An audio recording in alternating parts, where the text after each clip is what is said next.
بسم الله الرحمن الرحيم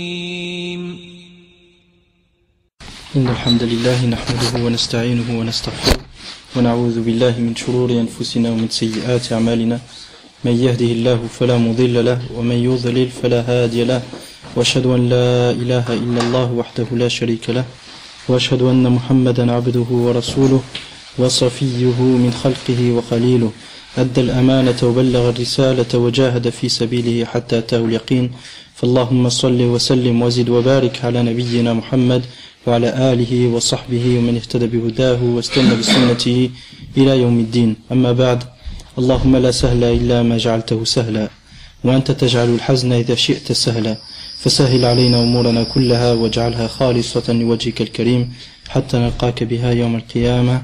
آمين آمين آمين.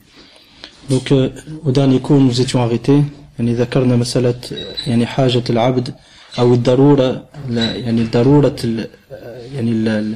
يعني حاجة العبد إلى عبادة الله سبحانه وتعالى تحت عنوان الضرورة النفسية والشرعية للألوهية. وذكرنا كلاما يطول ذكره وكنا قد وصلنا إلى كلام لابن تيمية رحمه الله تعالى يتعرض لهذه المسألة. Donc dans le dernier cours nous avions parlé du besoin de l'être humain en tant qu'être humain de diviniser Allah subhanahu wa ta'ala et d'adorer Allah, et que sans cette adoration qu'il voit Allah subhanahu wa ta'ala, et avant d'être perdu dans l'au-delà, il va être perdu en ce bas monde. C'est pour ça on a cité ad-darura an-nafsiyya, la nécessité de son nafs elle-même, c'est-à-dire pour qu'elle trouve sa stabilité, son âme elle-même pour qu'elle trouve sa stabilité, pour qu'elle puisse qu'elle vive correctement et ressentir un bien-être intérieur. Il faut absolument qu'elle divinise Allah subhanahu wa ta'ala seul et unique, qu'elle adore qu'Allah, qu'elle n'adore personne d'autre en dehors d'Allah. Puis ad-daruratu shar'iyya, la nécessité légale, qu'est-ce que ça veut dire? Ay hatta yafuza bil jannah wa yani yujannab an-nar wa yuqihi Allah azza wa jal azab an-nar, c'est afin qu'il entre au paradis et qu'il soit préservé de l'enfer. وكنا قد وصلنا إلى كلام لابن تيمية رحمه الله تعالى يقول فيه: واعلم أن فقر العبد إلى الله أن يعبد الله لا يشرك به شيئا ليس له نظير فيقاس عليه، لكن يشبه من بعض الوجوه حاجة الجسد إلى الطعام والشراب وبينهما فروق كثيرة.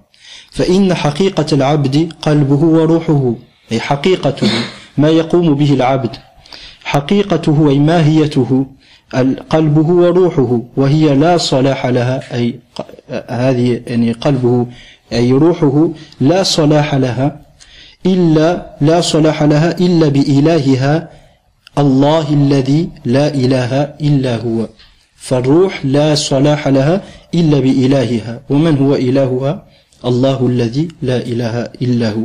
فلا تطمئن في الدنيا، أي الروح لا تطمئن في الدنيا إلا بذكره، وهي كادحة إليه كدحا فملاقيته ولا بد لها من لقائه ولا صلاح لها إلا بلقائه. لا صلاح للنفس إلا بلقاء الله تعالى. ولو حصل للعبد لذات وسرور بغير الله فلا يدوم ذلك، لا يدوم، بل ينتقل من نوع إلى نوع ومن شخص إلى شخص، ويتنعم بهذا في وقت وفي بعض الأحوال، وتارة أخرى يكون ذلك الذي يتنعم به والتذ به غير منعم له بل ولا ملتذ له، بل قد يؤذيه اتصاله به ووجوده عنده ويضره ذلك. أي أحيانا بين قوسين قد يتلذذ العبد بشيء ما ويتنعم به، ثم ينقلب عليه الأمر فيعذب بهذا الذي تنعم به وتلذذ به، وهذا بخلاف الله تبارك وتعالى. فمن أطاعه كما قال الله عز وجل: ومن يطع الله ورسوله ويخشى الله ويتقه فأولئك هم الفائزون. ومن يطع الله ورسوله ويخشى الله ويتقه أن يخشى الله فيما سبق من أيامه ويتقي الله تعالى فيما يستقبله من الأيام فأولئك هم الفائزون. فالله سبحانه وتعالى لا يقاس أبدا على الخلق. من الخلق من تتلذذ به ومن المخلوقات ما تتلذذ به في أحوال كثيرة ثم بين عشية وضحاها ينقلب عليك الأمر فإذ هذا الذي كنت تتلذذ به وتتنعم به أصبح عدوا لدودا لك عفوا. Donc Ibn Taymiyyah rahimahullah ta'ala dit: il n'y a pas dans l'existence une chose après laquelle le serviteur trouverait la sérénité. Il n'y a pas dans l'existence une chose auprès de laquelle le serviteur trouverait la sérénité, la tranquillité et un bien-être et un plaisir à se rapprocher de lui, si ce n'est Allah subhanahu wa ta'ala. Et celui qui adore autre qu'Allah, même s'il aime cet être qu'il adore en dehors d'Allah, qu'il ressent de l'affection pour lui en ce bas monde et une part de plaisir, en réalité cette adoration sera un méfait plus grand pour lui que le méfait de prendre plaisir à manger un plat empoisonné.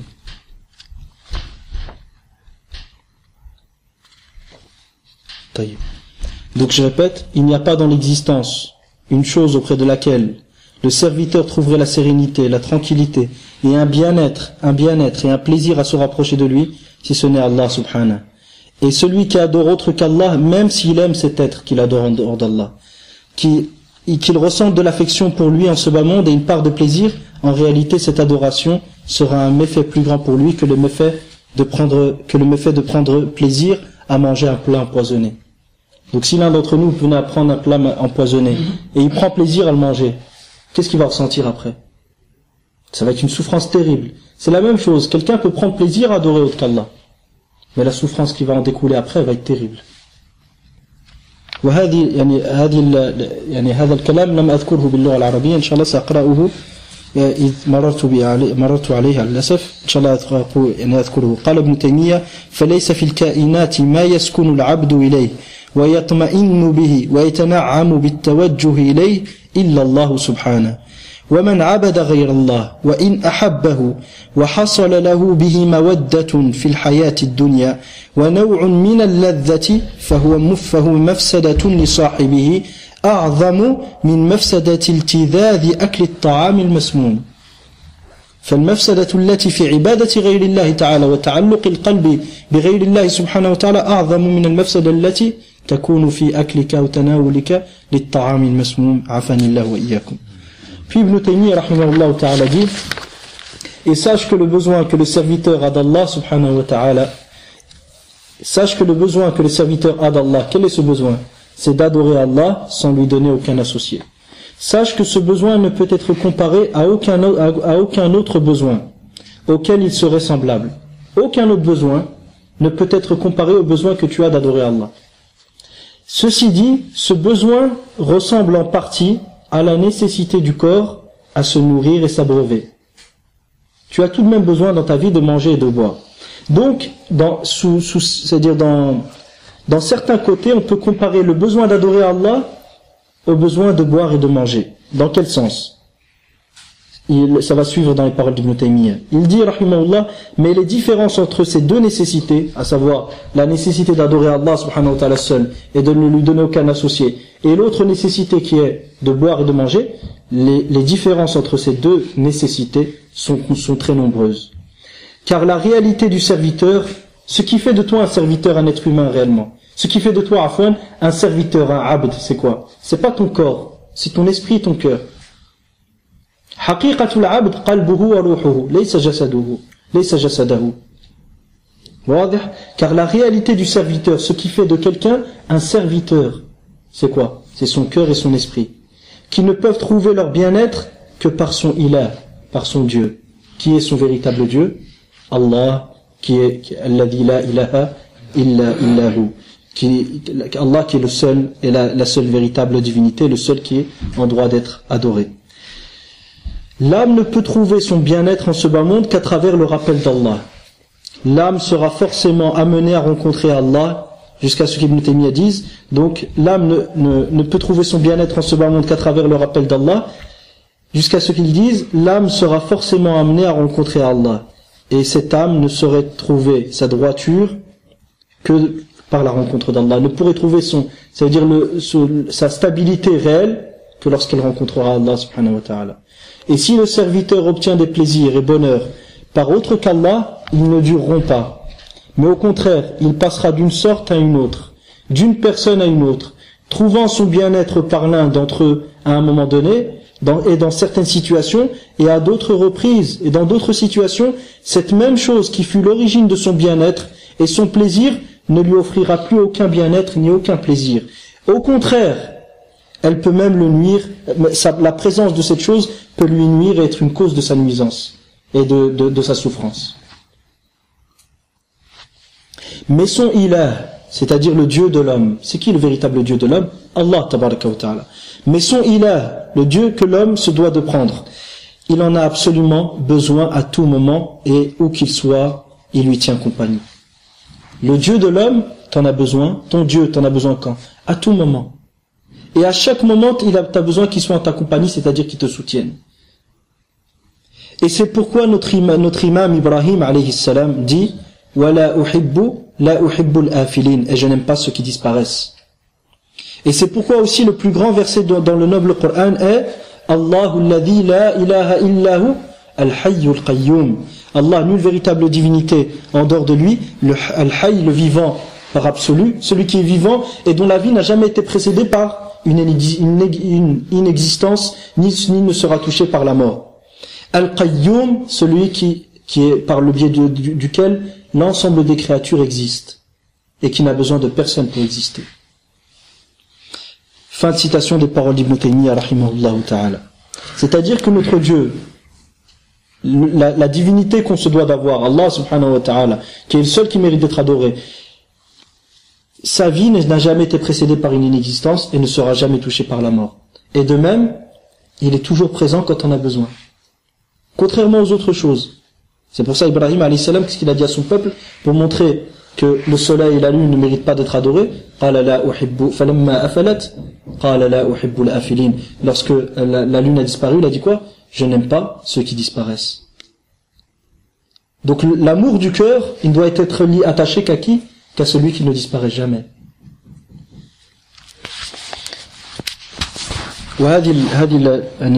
هذه الفقرة الأخيرة لم أقرأها إن شاء الله سأقرأها من كلام ابن تيمية. قال ولهذا ثم قال وذلك أن النفس لها مطلوب مراد بضرورة فطرتها، أي لها مطلوب لا بد أن تطلب شيئا في حياتها تريده وترغب إليه وتقصده، وهذا الأمر مفطور فيها فطرها الله تعالى عليه، وكونها مريدة من لوازم ذاتها، كونها مريدة من لوازم ذاتها، أي أن كل للأسف هذه الفقرة يعني هذا الكلام كنا قد قرأناه فيما قبل، ليس هذا على كل حال هذا الأمر كنا ذكرناه في الدرس السابق، أي أن كل نفس تريد وترغب إلى شيء، وهذا لا بد يعني إذا وجدت فهو من لوازم الذات، فهو من لوازم النفس. لا نتصور أو لا يتصور نفس وهي لا تريد ولا ترغب ولا تسعى إلى شيء، هذا مستحيل. وكنا قد ذكرنا هذا الكلام لنبين حقيقة ألا وهي أن ما دام الإنسان مفطور على أن يرغب ويقصد ويريد شيئا في حياته، فإن لم يجعل الله تبارك وتعالى هو مقصوده وهدفه في الحياة فسيضل السبيل. إن لم يفعل ذلك فسيضل السبيل وسيرغب وسيسعى إلى مرضاتي أو في مرضات غير الله تبارك وتعالى، وهذا أمر يعني مفطور في البشر. الكلام الذي لم أقرأه هو كلام ابن تيمية الآتي: وأما إلهه فلا بد له منه في كل حال وفي كل وقت، وأينما كان فهو معه. ولهذا قال إمامنا إبراهيم الخليل صلى الله عليه وسلم: لا أحب الآفلين. وكان أعظم آية في القرآن الكريم: الله لا إله إلا هو الحي القيوم. هذه أعظم في الآية في القرآن. وقد ذكر يعني انتهى كلام ابن تيمية من مجموع الفتاوي المجلد الأول الصفحة 23 إلى 25. وقد قيل بأن أعظم اسم لله تبارك وتعالى هو الحي القيوم. قيل الله، قيل الحي القيوم، قيل الرحمن الرحيم، قيل الواحد الصمد. فإذا أردت أن تدعو الله عز وجل باسمه الأعظم فادعوه بهذه الأسماء كلها: الله، الواحد الصمد، الرحمن الرحيم، والحي القيوم.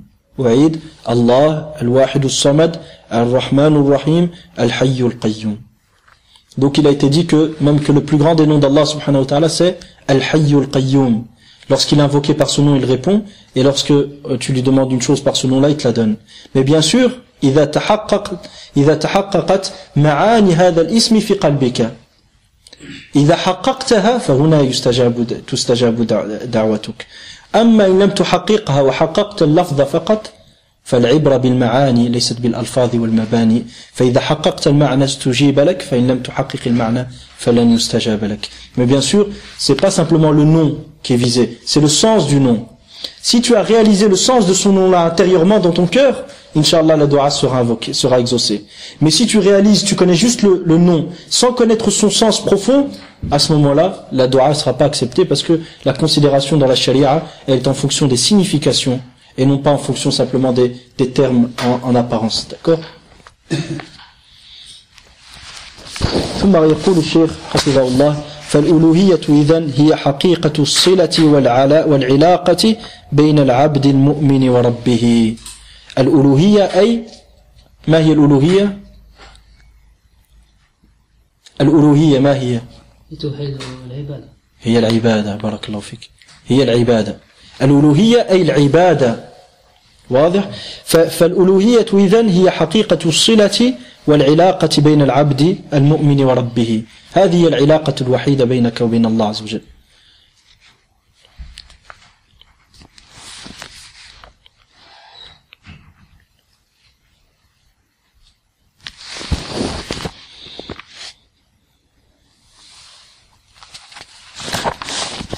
Puis le cheikh dit, la uluhiyya est donc le véritable lien et la véritable relation entre les serviteurs croyants et son Seigneur. Qu'est-ce que l'uluhiyya? Qu'est-ce que c'est? L'uluhiyya, qu'est-ce que c'est?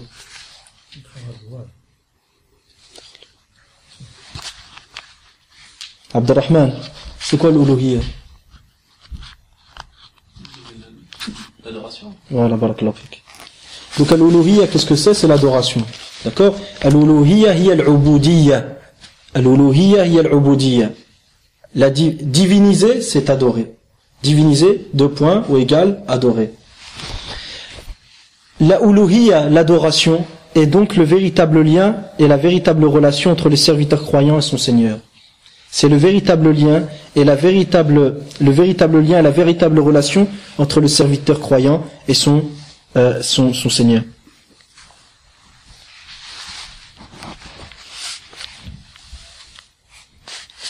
كما قال الله عز وجل قل لا يعبأ بكم ربي لولا دعاؤكم قل لا يعبأ بكم ربي لولا دعاؤكم. Dit, Allah ne vous donne aucune importance et vous n'avez aucune valeur aux yeux d'Allah subhanahu wa ta'ala si vous ne l'adoriez pas. بمعنى العبادة. قل ما يعبأ بكم ربي لولا دعاؤكم أي عبادتكم وألوهيتكم وعبوديتكم. فإن لم يحقق العبد العبودية فلا يعبأ الله به وهو ساقط من عين الله تعالى. عافاني الله وإياكم. Donc celui qui ne réalise pas l'adoration, Allah, il n'a aucune valeur aux yeux d'Allah. كما قال النبي صلى الله عليه وسلم لو كانت هذه الدنيا كما قال النبي صلى الله عليه وسلم لو كانت هذه الدنيا تساوي عند الله أو تساوي عند الله جناح بعوضة ما سقى كافر يعني شربة ماء أو كما قال صلى الله عليه وسلم. Le prophète صلى الله عليه وسلم dit si cette dunya avait aux yeux d'Allah la valeur de l'aile d'un moustique, il n'aurait pas donné à un mécréant à boire une gorgée d'eau. Ça te montre quoi? Que si tu n'adores pas Allah, tu n'as aucune valeur. Tu ne vaux rien dans cette vie. يعني الإنسان لا يظن بأننا من الشعب المختار مثلا كما هي عقيدة اليهود بأننا خلاص آمنا بالله تبارك وتعالى ودعونا إلى توحيد الله والكفر بالطاغوت خلاص يعني عندنا يعني وعد من الله تبارك وتعالى أننا ندخل الجنة مهما فعلنا. لا، الأمر ليس كذلك. يعني إن كان الإنسان قد استقام على طريق الله تبارك وتعالى وثبت عليه حتى يعني الممات فهنا الوعد لله يتحقق. أما إن انحرف وأصبح كالذي كما قال الله عز وجل واضرب لهم مثلا الذي آتيناه آياتنا فانسلخ منها فأتبعه الشيطان فكان من الغاوين. فهذا الإنسان أتاه الله سبحانه وتعالى آياته وكان يعلم آيات الله تبارك وتعالى فانسلخ منها أي تركها فانسلخ منها فأتبعه الشيطان فكان من الغاوين. فالنجاة ليست يعني مضمونة لنا. فالإنسان دائما يقول اللهم يا مثبت القلوب ثبت قلبي على دينك. قالت السيدة عائشة رضي الله عنها ولعن الله من سبها أو اتهمها. قالت كان أكثر دعاء النبي صلى الله عليه وسلم اللهم يا مقلب القلوب ثبت قلبي على دينك. Donc une chose qui est importante, c'est qu'on n'a pas de garantie d'être sauvé, d'entrer au paradis ou d'être préservé de l'enfer. On ne fait pas partie d'un peuple élu. C'est pas parce qu'une fois dans notre vie, on a appelé au tawhid d'Allah subhanahu wa ta'ala, on a appelé à désavouer le tarout, qu'on a su c'était quoi le tarout, on a su c'était quoi le tawhid, que ça y est, on a une garantie d'entrer au paradis. Non, la garantie tu l'auras lorsque tu mourras. Lorsque tu mourras là, Inch'Allah, tu l'auras si tu es mort sur le tawhid. Mais avant ça, tu n'as aucune garantie. Donc le plus important, c'est de demander tout le temps à Allah subhanahu wa ta'ala de te raffermir. Et c'est pour ça que Aïcha radiyallahu anha disait, la majorité des doigts du prophète sallallahu alayhi wa sallam était Allahumma ya muqallib al-qulub, ya Allah, toi qui fais tourner les cœurs, thabbit qalbi ala dinik, raffermis mon cœur sur ta religion. Donc ça, on doit le dire tout le temps. Abu Bakr radiyallahu anhu, dans Surah Salat al-Maghrib, qu'est-ce qu'il faisait à la 3e raka'a, lorsqu'il se levait du ruku', il disait Sami Allahu liman hamidah, Rabbana wa lakal hamd. Après il disait quoi? Na'afwan. Avant le ruku' dans la 3e raka'a, après avoir lu la Fatiha dans le Maghrib, il disait Rabbana la tuzigh qulubana ba'da idh hadaytana wa hab lana min ladunka rahmah innaka antal wahhab. Le sens de ce verset, c'est au Seigneur qui ne dévie pas nos cœurs après nous avoir guidés et fais-nous don de ta part d'une miséricorde, d'une rahma, c'est-à-dire pardonne-nous nos péchés passés et accorde-nous la réussite et le bonheur dans le futur. Innaka antal wahhab, tu es certes toi le grand donateur. Donc Abu Bakr radiyallahu anhu, il faisait cette dua. Qu'en est-il de nous? Donc c'est pour ça que la seule chose pour laquelle tu as une valeur aux yeux d'Allah subhanahu wa ta'ala, c'est quoi? C'est ton adoration. Qul ma ya'ba'u bikum rabbi lawla du'a'ukum. Dis que quelle valeur, quelle importance auriez-vous aux yeux d'Allah s'il n'y avait pas votre adoration. C'est pour ça que le cheikh il dit quoi ici? الألوهية هي العلاقة فالألوهية إذن هي حقيقة الصلة والعلاقة بين العبد المؤمن وربه. Donc l'adoration, et l'adoration que le serviteur voue à son Seigneur, c'est le véritable lien, et le seul lien, et la seule relation entre les serviteurs croyants et son Seigneur. Il n'y a rien d'autre qui peut te sauver. Ne te dis pas ça y est, tu es sauvegardé à vie et tu es préservé, et Inch'Allah que تتمنى على الله الأماني. C'est-à-dire tu nourris de faux espoirs sans rien faire. الفرق بين التمني وبين الرجاء أن الرجاء عمل الرجاء خوف. L'espoir, la différence entre les faux espoirs et le véritable espoir, c'est quoi? C'est que l'espoir, c'est des actions que tu dois faire en même temps. مثلا. Et l'espoir, c'est aussi الخوف. يطلق على الرجاء يطلق على الخوف كلمة الرجاء. قال الله عز وجل فمن كان يرجو لقاء ربه. ماذا قال أهل العلم؟ من كان يرجو لقاءه، يرجى لقاء الله لمن؟ من عمل وقدم الخير يرجو لقاء الله ويخاف عقابه. فمن كان يرجو لقاء الله، من كان يخاف لقاءه ويرجو، من يخاف عذابه ويرجو يرجو جنته وجزاءه الحسن. Donc l'espoir, c'est un terme qui est employé aussi bien pour la crainte, pour la peur, que pour le fait d'agir. Tu fais des bonnes actions et tu espères qu'Allah subhanahu wa ta'ala va te récompenser. D'accord? Donc la seule relation qui est entre le serviteur croyant et son Seigneur, c'est l'ubudiyya. c'est l'adoration. Si l'adoration disparaît, il n'y a plus de relation entre le serviteur et son Seigneur. Et à ce moment-là, Allah subhanahu wa ta'ala, il te laisse aux créatures. Allah, ماذا قال النبي صلى الله عليه وسلم قال الله تعالى من عمل عملا أشرك فيه معي غيري تركته وشركه. Celui qui fait une action, le prophète sallallahu alayhi wa sallam dit, Allah ta'ala dit, le hadith il est hasan ou sahih, celui qui fait une action dans laquelle il m'associe autre que moi, dans laquelle il m'associe quelqu'un d'autre, je le délaisse lui et ce qu'il a fait. T'imagines Allah subhanahu wa ta'ala il te délaisse. Donc c'est ça, si jamais tu ne voues pas une adoration exclusive à Allah subhanahu wa ta'ala, فإن لم تخلص العبادة والعبودية لله تبارك وتعالى فيتركك الله تبارك وتعالى وشركك وما أشركت به وشركائك. Donc Allah te délaissera toi et ce que tu lui as donné comme associé et tes actions, qu'Allah nous en préserve. ثم قال الشيخ ومن هذا ندرك أن الأصل في العلاقة بين المؤمن وربه أنها إرادة مبعثها المحبة والإجلال والتعظيم مع الإقرار لله بالربوبية وعلى النفس بالعبودية. منشأ أو مبعث إرادتك لله تبارك وتعالى وقصدك لله تبارك وتعالى عند المصائب وعند النوازل ما هو؟ محبتك وتعظيمك وإجلالك له تبارك وتعالى مع إقرارك بربوبيته ولنفسك بالعبودية. هذا هو الذي يدفعك إلى أن تتجه إلى الله تبارك وتعالى. فأصل توحيد الألوهية توحيد الألوهية. فمن أشرك بالله سبحانه وتعالى في توحيد الألوهية غالبا إذا نظرت إليه تجد عنده خللا في توحيد الربوبية، فلا ينفك توحيد الربوبية عن توحيد الألوهية.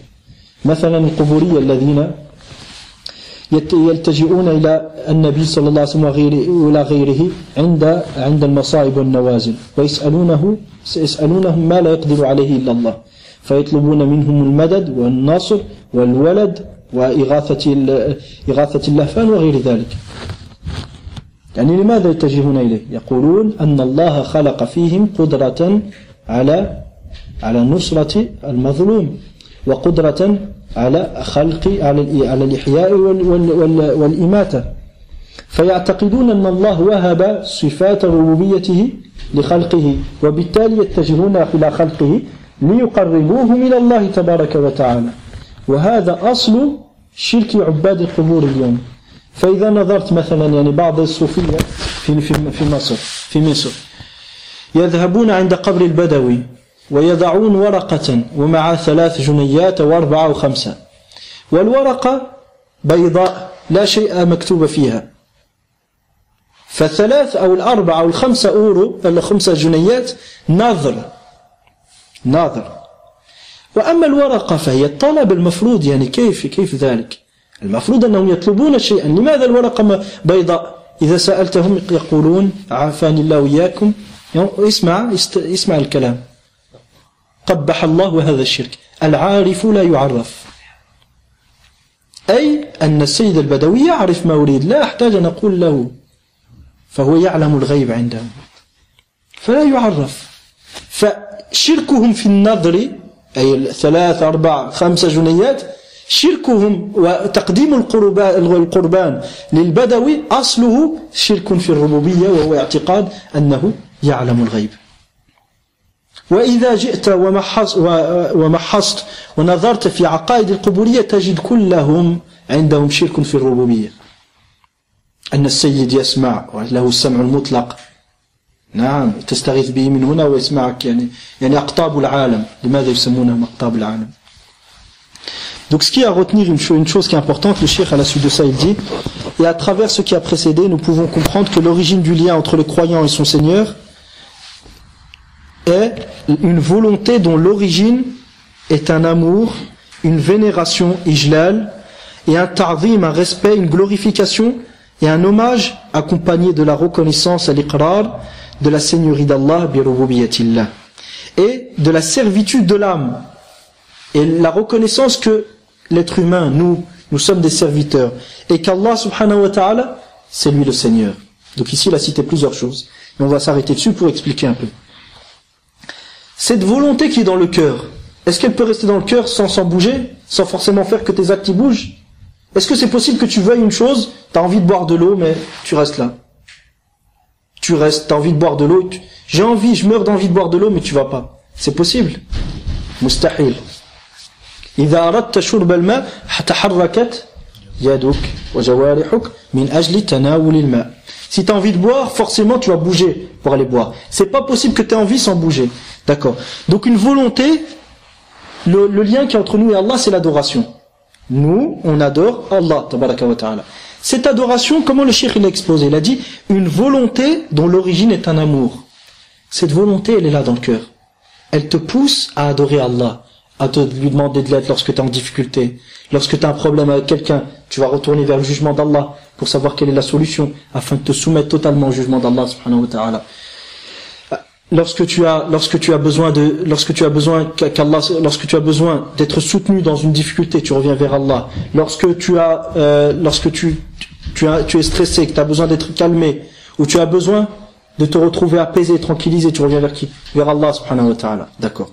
Cette volonté-là, qui amène à des actions, quelle est son origine? C'est quoi l'origine de cette volonté? D'où elle vient cette volonté? Pourquoi elle est présente? Pourquoi? Parce elle est présente pourquoi? Parce que tu as connu Allah et tu l'as aimé. Tu l'as connu et tu l'as aimé. Tu as connu quoi d'Allah subhanahu wa ta'ala qui t'a mené à l'aimer? Pour aimer quelqu'un, il faut le connaître avant. Tu peux pas aimer quelque chose que tu ne connais pas. Si, imagine-toi, jamais de ta vie t'as entendu parler des pommes, et je te dis, est-ce que tu t'aimes les pommes, tu vas me dire quoi? Je sais pas. Pourquoi? Parce que tu connais pas. Taïeb. Donc, aimer une chose, tu peux aimer une chose que lorsque tu la connais. Donc, ce qui te pousse à adorer Allah et revenir vers lui, et l'adorer lui seul, c'est quoi? C'est l'amour d'Allah. Mais ce qui te pousse à aimer Allah, c'est quoi? C'est la connaissance d'Allah. D'accord? Donc, l'origine de cette volonté, du fait qu'on s'oriente vers Allah, et que le serviteur s'oriente tout le temps vers Allah, et qu'il revienne et qu'il se tourne vers Allah, pour l'adorer lui seul, et lui demander la récompense et craindre son châtiment, l'origine de tout ça, c'est l'amour d'Allah. La vénération d'Allah, et le respect d'Allah subhanahu wa ta'ala. L'amour, le respect et la vénération. Et tout ceci accompagné de la reconnaissance de sa seigneurie. C'est-à-dire qu'il est lui seul qui crée l'homme. C'est lui le seul qui possède le pouvoir de création. D'accord? C'est lui seul qui gère ce monde. Et c'est lui seul qui donne la vie et la mort. De même qu'à lui seul appartiennent les attributs de perfection. Wala sifatul kamal. À lui seul appartiennent les attributs de perfection. Wa af'aluhu kadhalik. Et les actions d'Allah subhanahu wa ta'ala de même sont parfaites. Cette connaissance de qui est Allah, qui t'a mené à l'aimer, et la reconnaissance que toi tu es un serviteur, tout ça, ça t'a mené à quoi? À t'orienter vers Allah. Et c'est ça l'adoration. C'est ça l'adoration. C'est pour ça que lorsque tu vas regarder la situation des Quburi aujourd'hui, de ceux qui adorent autre qu'Allah, il y a souvent, regardez juste pas très loin, il y a une mosquée de Pakistanais. Tu rentres dans la mosquée, marqué quoi? Ya Rasulallah rifna. Non. Ils te disent Ya Rasulallah, au message d'Allah, secours-nous. Lorsque tu leur demandes pourquoi, et ça c'est pas une histoire, ça s'est vraiment passé. Il y a un frère, il leur a demandé comment ça se fait que vous demandez ça. Il y avait une voiture à côté. Il lui a dit cette voiture, elle peut rouler? C'est qui lui permet de rouler? Tu vas lui dire c'est Allah. Et il te dit c'est la même chose. Allah a donné au prophète sallallahu alayhi wa sallam le pouvoir de nous secourir. Ils te disent le prophète, c'est lui qui a fendu la lune en deux. Huwa alladhi shaqqa al-qamar. La hasha. Allahu alladhi shaqqa al-qamar. C'est Allah qui a fendu la mer en deux, c'est pas le prophète. Man alladhi kana yuhyi al-mauta? Isa millah azza wa jalla. Allah. Isa lam yakun illa sababan. Ay yada'u yadahu fayuhyi Allahu al-mauta. وهذا سيأتي إن شاء الله في الكلام. Isa alayhi salam, c'est lui qui donne la vie aux morts. Non, c'était Allah. Isa était un moyen. C'est-à-dire, il posait sa main et Allah, il donnait la vie. D'accord? Et c'est Allah qui guérissait, c'était pas Isa alayhi salam. Et c'est pour ça que les ulama, qu'est-ce qu'ils te disent Ahl Sunnah? Ils te disent les miracles, al-mu'jizat, af'alullah ala yadi rusulihi ou awliyaihi khariqatun lil'ada. Les miracles, c'est quoi? C'est les actions d'Allah, c'est les actions qu'Allah fait à travers ses prophètes ou ses alliés et qui ne respectent pas le règlement ou le règlement de cause à effet. C'est-à-dire les lois de la physique, ils ne les respectent pas. Mais pourquoi les savants d'Ahl Sunnah, à chaque fois, ils te disent les miracles sont les actions d'Allah, les miracles sont les actions d'Allah? Pourquoi? حتى يفرق بين عقيدة أهل السنة أهل التوحيد وعقيدة أهل الشرك من الصوفية الذين يعتقدون أن المعجزات أفعال الأنبياء وأن المعجزات أفعال الأولياء وأنهم الذين يفعلون.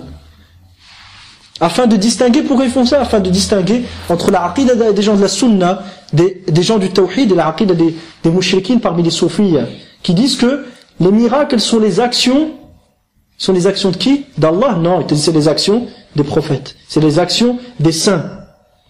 Alors que non, jamais. Allah subhanahu wa ta'ala ne donne pas ces actions-là à autre que lui. Pourquoi? لأن الاعتقاد في الأنبياء أنهم يخلقون وأنهم يحيون الموتى هذا الاعتقاد يدفع إلى التعلق القلب أو ينشأ عنه تعلق القلب بهم وبعد ذلك تأليههم وعبادتهم من دون الله تبارك وتعالى. Parce que le fait de penser ça te mène à quoi? Même après la mort du prophète sallallahu alayhi wa sallam, la personne peut dire quoi? Ya Rasulallah, donne-moi un enfant. Et il va te dire c'est Allah qui lui permet de me donner un enfant. Et moi je demande au prophète sallallahu alayhi wa sallam, et le prophète sallallahu alayhi wa sallam, Allah lui a donné le pouvoir et il me le donne. Qu'Allah nous préserve. Mais ce qu'on peut retenir de ça, c'est qu'il n'y a pas de shirk. En majorité du temps, quand vous allez méditer les situations des gens qui commettent du shirk, il n'y a pas du shirk dans la seigneurie, dans l'adoration, si ce n'est que la cause, c'est du shirk dans la seigneurie déjà.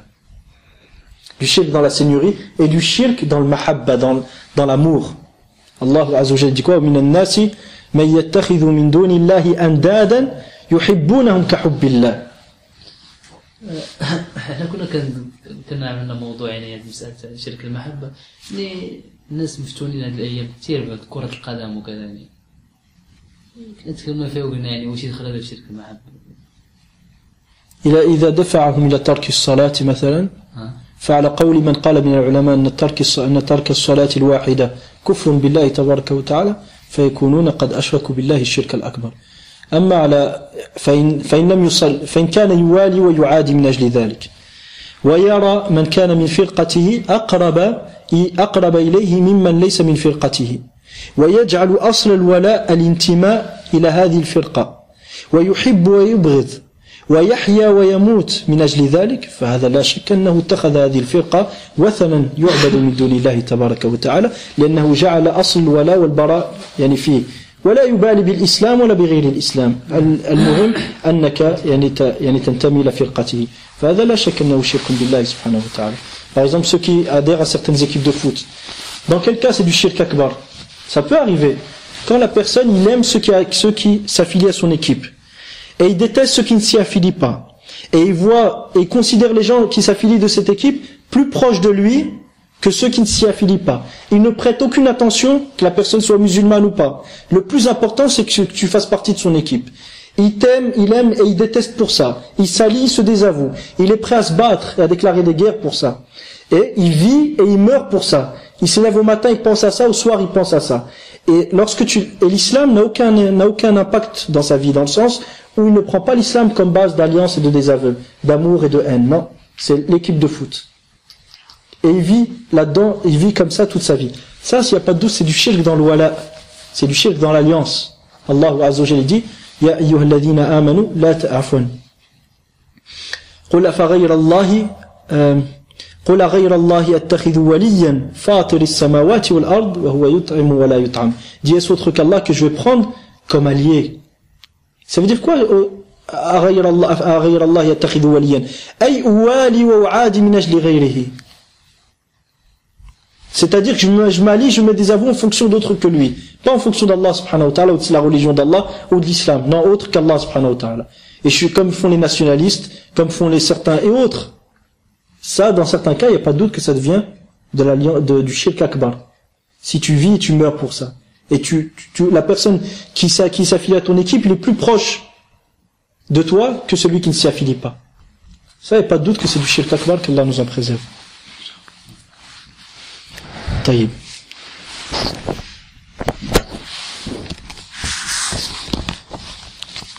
ثم يقول الشيخ حفظه الله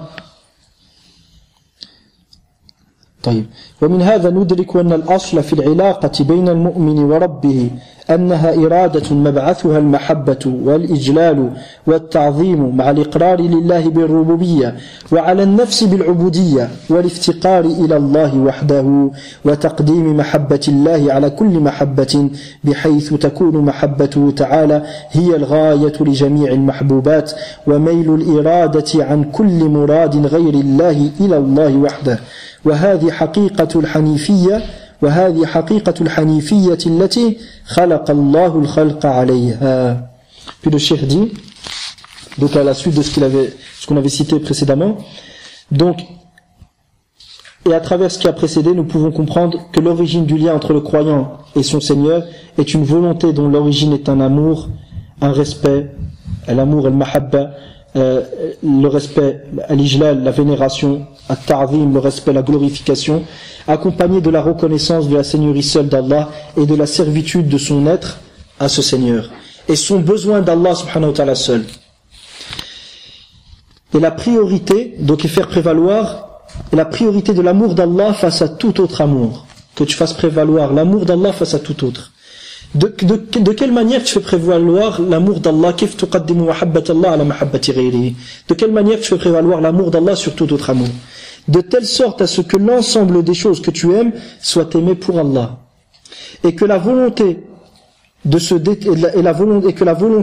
se détourne de tout autre objectif, c'est-à-dire tout autre objectif adoré en dehors d'Allah subhanahu wa ta'ala, vers Allah seul.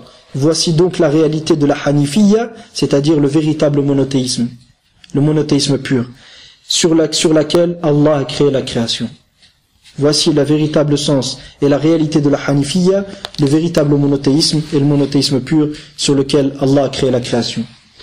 ثم قال ابن القيم رحمه الله يقول الإمام ابن القيم عن حقيقة العلاقة بين العبد وربه إنه لا نسبة بين الله وبين العبد إلا محض العبودية من العبد والربوبية من الرب. Et Ibn al-Qayyim rahimahullah dit, en exposant le réel lien entre le serviteur et son Seigneur, il dit il n'y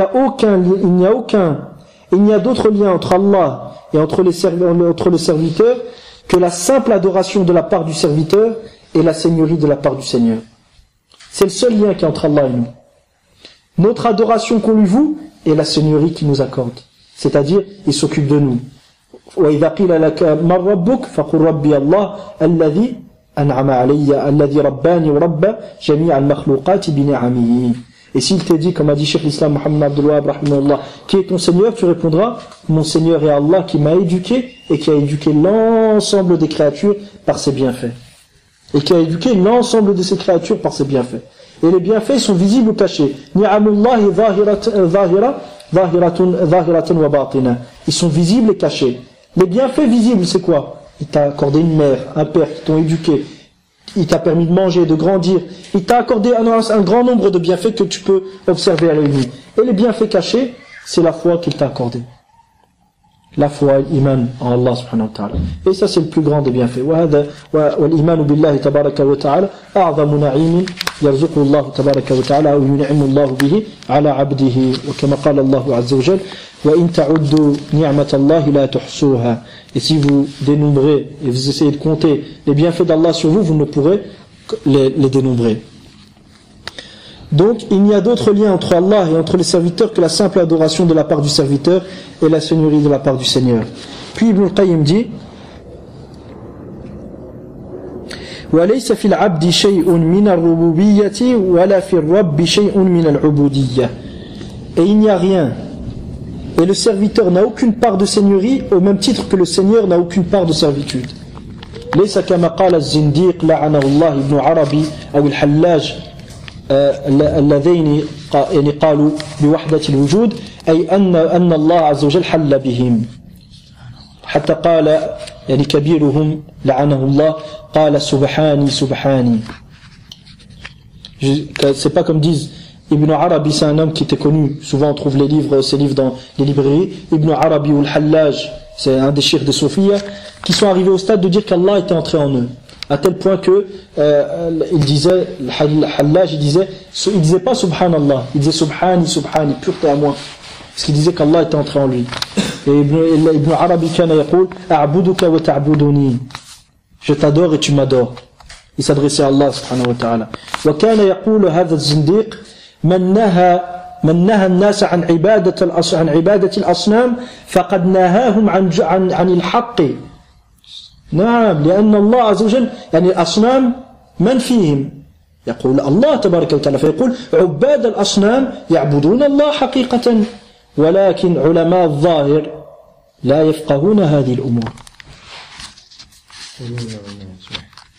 وهو معكم أينما كنتم. يستدلون على كل حال يستدلون ببعض الشبه، يستدلون ببعض الشبه على قولهم الباطل، à tel point qu'ils en sont arrivés à dire quoi? Ibn al-Arabi, pas Ibn al-Arabi, il y a un grand imam qui s'appelle, enfin un grand imam qui était Ash'ari, entre parenthèses, mais qui était connu dans le fiqh, Ibn al-Arabi al-Maliki. Ça c'était un imam, c'était un savant parmi les savants musulmans.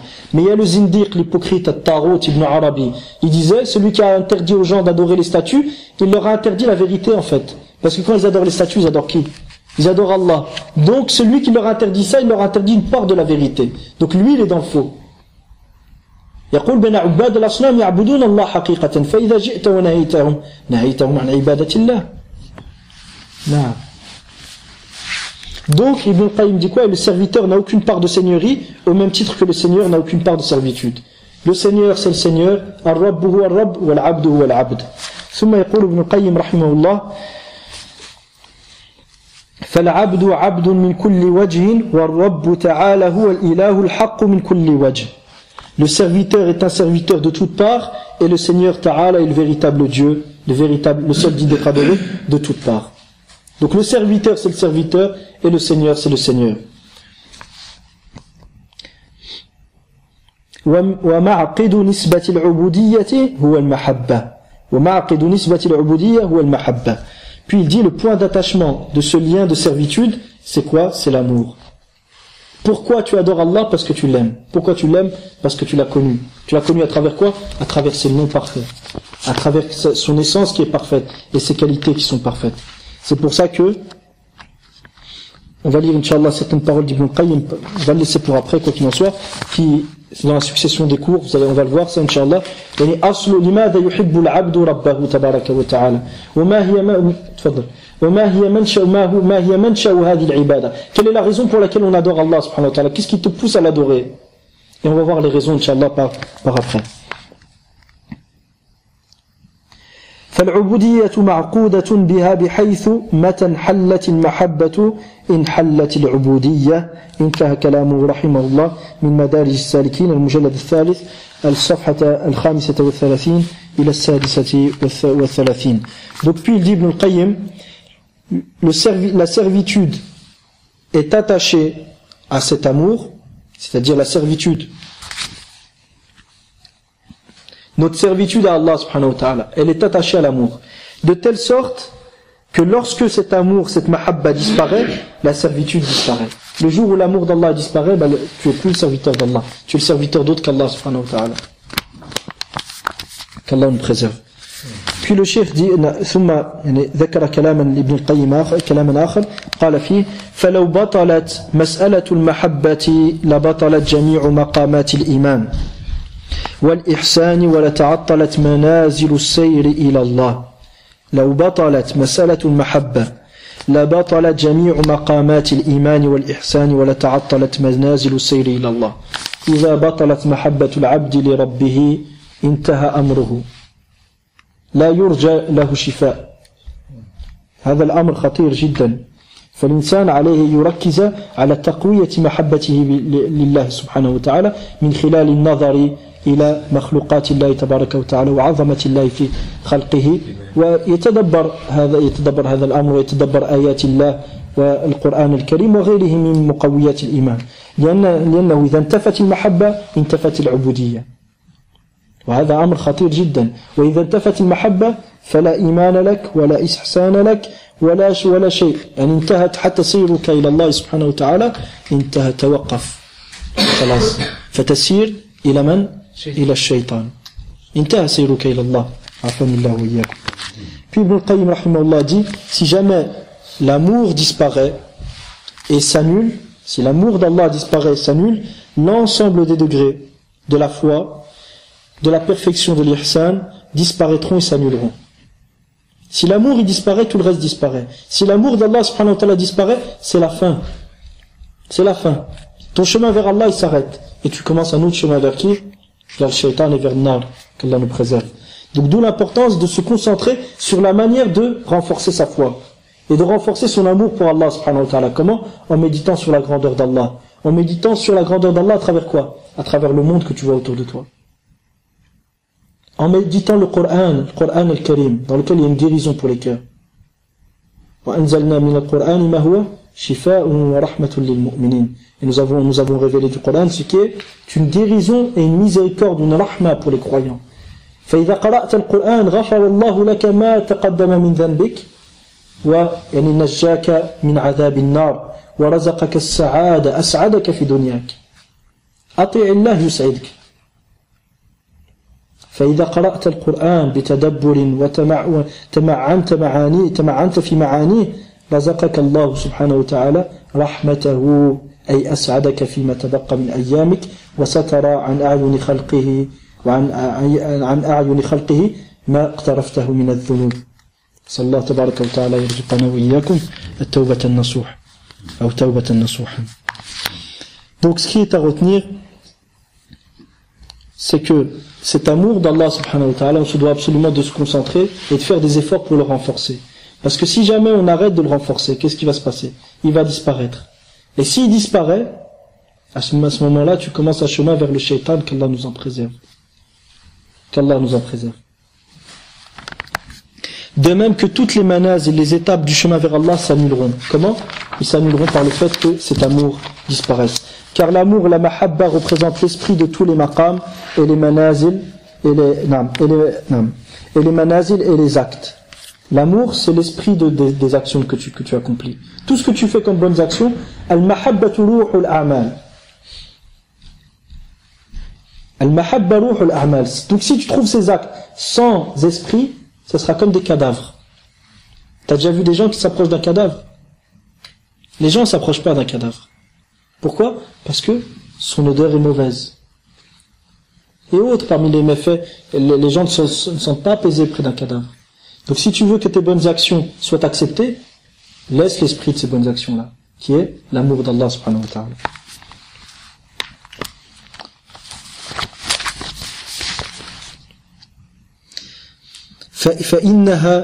فإنها المحبة روح كل مقام ومنزلة وعمل فإذا خل منها فهو ميت لا روح فيه ونسبتها إلى الأعمال كنسبة الإخلاص إليها بل هي حقيقة الإخلاص. المحبة هي حقيقة الإخلاص. تريد أن تعرف هل أنت مخلص أم لا؟ فانظر إلى محبتك لله تبارك وتعالى. وتريد أن تنظر إلى مقام محبتك لله فانظر إلى حالك أمام حدود الله تبارك وتعالى. وهنا تعرف هل أنت مخلص أم لا. الإخلاص ليس أمر يعني سري تبحث عنه طيلة حياتك بمعنى أنك حتى تصبح موسوس هل أنا مخلص مش مخلص. لا. أطع الله، قف عند حدوده، امتثل أوامره فأنت محبا له. إن كنت مخلصا بمعنى لا تفعل ذلك لغيره وصادقا لا تريد أن ترضي غير الله سبحانه وتعالى بهذه الأعمال فأنت إن شاء الله مخلص. لماذا؟ لأنك محب لله. كيف عرفنا أنك محب؟ لأنك امتثلت أوامره واجتنبت نواهيه. Donc, si tu veux savoir si tu es, donc le Cheikh l'imam al-Qayyim dit ensuite, et le rapport, et si un acte est dépourvu de cet amour, il sera comme un mort sans âme, comme un cadavre sans âme. Et le rapport entre la mahabba, l'amour et les actes d'obéissance est pareil au lien entre la sincérité et ces actes, et les actes que tu fais. Bien plus, l'amour, cet amour pour Allah est elle-même la réalité de l'ikhlas. Tu veux savoir si tu es sincère ou pas? Vois est-ce que tu aimes Allah ou pas. Si tu veux savoir est-ce que tu aimes Allah, regarde comment tu agis lorsque tu es face aux limites qu'Allah a fixées, face aux ordres et aux interdictions d'Allah. Si tu t'en éloignes, tu t'abstiens de ce que le prophète sallallahu alayhi wa sallam a interdit, et ce qu'Allah subhanahu wa ta'ala a interdit avant tout, et que tu fais ce qu'Allah t'a demandé en fonction de ce que tu peux, fa'alam annaka muhibbun lillah. Sache donc que tu aimes Allah subhanahu wa ta'ala. Et après, fais attention de ne pas agir pour que les gens disent du bien de toi, et à ce moment-là, la sincérité sera réalisée. La sincérité, ça ne doit pas être une chose que on va commencer la salat. Allah, après tu recommences. Tu vas pas rester 1 heure comme ça. Il y en a, ils restent comme ça longtemps. C'est quoi mon intention? Là, prie, ton intention, elle est accompagnée de ton acte. D'accord? Donc, la sincérité, ça doit pas être quelque chose tu marches dans la rue, puis tu te dis, est-ce que j'étais sincère, j'ai pas été sincère, j'étais sincère, Après, à la fin, tu deviens quelqu'un de malade, psychologiquement. Tu deviens quelqu'un de malade psychologiquement. Non.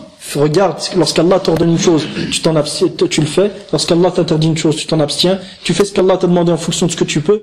Et à ce moment-là, tu sauras, Inch'Allah, que si tu agis pas pour les gens, tu es sincère. Donc Ibn al-Qayyim dit, la mahabba, c'est la réalité, huwa haqiqatul ikhlas. Cette mahabba représente la véritable sincérité. Puis il dit, rahimahullah, encore plus cet amour est l'islam en soi. L'amour d'Allah, c'est ça l'islam, le véritable islam. ثم يقول رحمه الله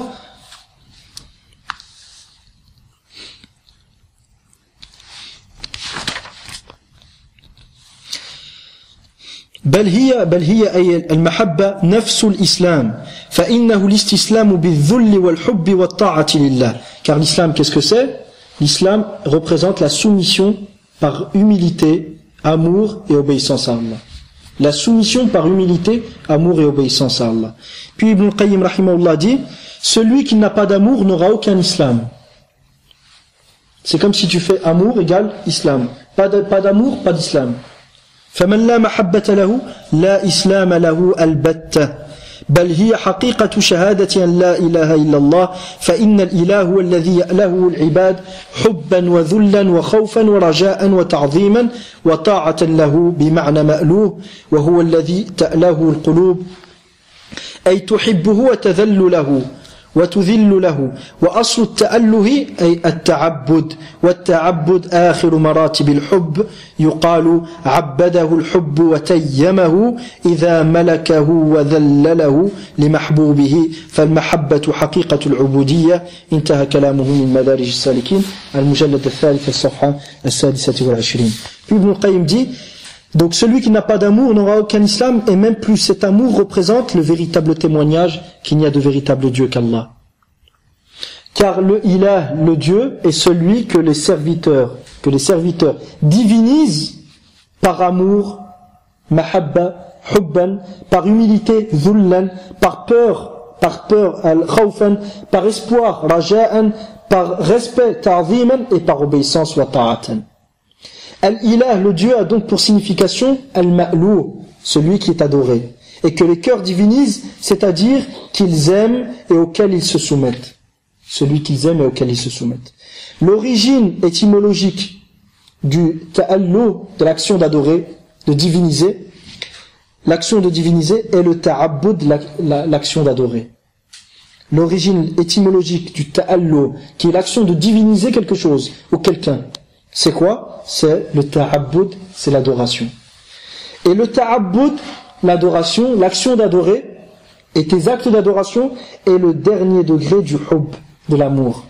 Et c'est pour ça qu'on dit Abbadahu al-hubbu wa tayyamahu, l'amour l'a asservi. L'amour l'a asservi. Comment on dit que quelqu'un, l'amour pour une personne l'a asservi? On dit Abbadahu al-hubbu wa tayyamahu. Lorsque l'amour possède son esprit, son être, et l'humilie à celui qu'il aime, et le rabaisse à celui qu'il aime. À ce moment-là, cet amour-là, on va le qualifier de quoi? De ibada. Et l'amour représente donc la réalité même de l'adoration, c'est-à-dire de la servitude. Donc l'amour est la chose la plus importante dans l'adoration. Et dans l'islam, c'est ça le plus important. Et bien sûr, cet amour ne doit pas être voué n'importe comment, ça on verra par après, Inch'Allah ta'ala. Fin de citation des paroles d'Ibn al-Qayyim. Donc, Madarij Salikin, volume 3, page 26. وعند هذا الحد نقف سائلا الله تبارك وتعالى لي ولكم الإخلاص في القول والعمل، ونسأله تبارك وتعالى أن يرزقنا حسن الخاتمة. اللهم آت نفوسنا تقواها وزكيها أنت خير من زكاها أنت وليها مولاها. ربنا آت نفوسنا تقواها وزكيها أنت خير من زكاها أنت وليها مولاها. ربنا آت نفوسنا تقواها وزكيها أنت خير من زكاها أنت وليها مولاها. اللهم أصلح فساد قلوبنا وارزقنا حسن الخاتمة، وانصر من نصر دينك، ولا تجعلنا من المخذلين ولا من المخذلين. وصلى الله وسلم وبارك على نبينا محمد وعلى آله وصحبه أجمعين، والحمد لله رب العالمين.